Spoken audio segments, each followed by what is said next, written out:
My name is Kumar. I'm from Nepal. I represent Sunwar, indigenous peoples of Nepal. First of all, I would like to thank Translation Common for this opportunity to speak on the occasion of International Translation Day on the topic of ethical issues in translating indigenous languages. Nepal, no doubt, has many different languages which are which are spoken by diverse ethnic and caste groups. There are more than 142 different ethnic and caste groups speaking over 124 different languages, with 95 languages spoken by 60 officially recognized indigenous peoples of Nepal.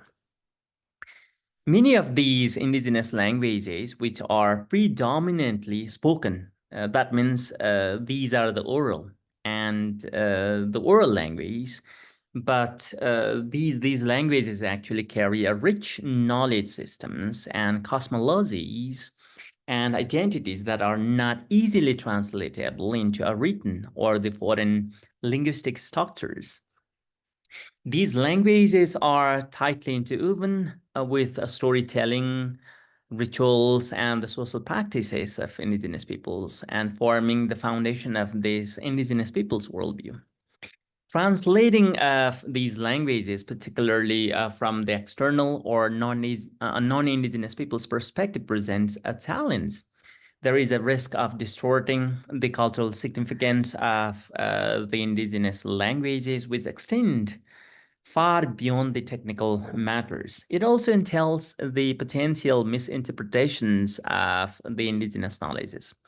When the stories passed down orally from one generation to the another, and these stories, when these stories are translated or documented without their proper context, and more than this, there is also a risk of commodifications or the appropriations of this indigenous knowledge, indigenous data, or the indigenous stories too. So whenever I talk about the cultural appropriations, it means that the cultural appropriations that can occur when the researchers or the any international, academia or international organizations, including governments, when they document or when they translate indigenous languages and their cultural knowledge without their consent or the consultations, what we call it, without their free, prior, and informed consent, or without providing any compensation of the communities. There have been instances too that where researchers or including tourists who have come to Nepal and have gone to the indigenous people's settlements and have used the indigenous symbols, their stories, or including their names without acknowledging their significance or without obtaining the permissions or without fulfilling their free, prior, and informed consent. And that actually has a kind of cultural erosions of indigenous peoples. For instance, whenever I travel to the capital city in Nepal, which is the touristic hub, or many, cities which are touristic cities, there are instances that when the tourists or the including researchers, they have undertaken they have undertaken a kind of research projects or a research projects especially from outside of Nepal, and they have used the indigenous symbols or their stories or their names, as I said earlier, without understanding their meanings or without seeking any permissions. And these such activities actually can strip the languages of their original context, and the that actually can erase the its cultural roots, what we call their cultural roots. Moreover, there also has been a kind of cultural performance of many different indigenous communities, and especially in the touristic cities, including in capital city like Sherpa, Tharu, Newar, and their dances actually are performed whenever you happen to come to Kathmandu or any part of the cities in Nepal. That their dances, their performance have been showcased in many hotels or in restaurants under or in the name of promoting tourism. However, the actual indigenous communities are often not involved in these performances, and often the hotels or restaurant that they generate any kinds of benefits, and these benefits are not being shared with the respective communities. Moreover, these kinds of performance without their involvement have often misrepresented.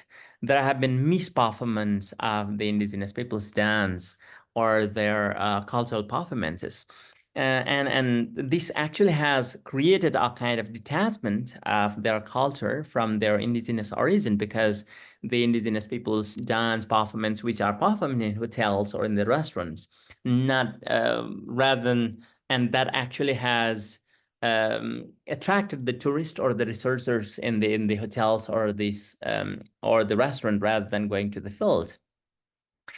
And to address these kinds of issues, what I think there must be a kind of ethical sovereignty, what we call it. The ethical sovereignty is one of the important, which is essential, that can ensure that indigenous communities are central to this all the process of language documentations, even if we undertake any kinds of translations. The indigenous peoples or indigenous communities should be a part. They should take a central role in this.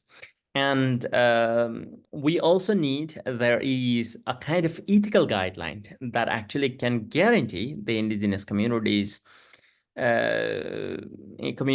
that they have control over how their languages are documented, they are used, or they are shared.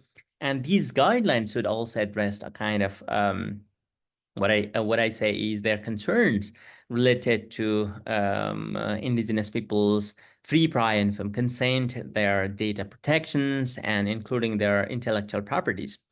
And what I also believe is before any documentation or before any translations, it is also essential to obtain the free, prior, and informed consent from the respective communities to ensure that their cultural sovereignty is respected and their knowledge is not misused. So therefore, any kinds of translations or documentations must respect the cultural context or the knowledge systems of indigenous peoples that are fundamental to their respective languages. Therefore, the translators also the or researchers should collaborate closely with the respective indigenous community leaders and their language speakers to ensure that translations accurately reflect the communities or indigenous people's worldview. Finally, what I would like to say is there must be a kind of ethical and a legal framework that should be established to protect the indigenous knowledge, their data, including the development of intellectual property rights. Whenever we talk about the intellectual property rights of indigenous peoples, we basically talk about the collective ownership as the indigenous knowledge of indigenous communities, respective indigenous communities, is often considered as communal resources rather than individual resources or individual knowledge.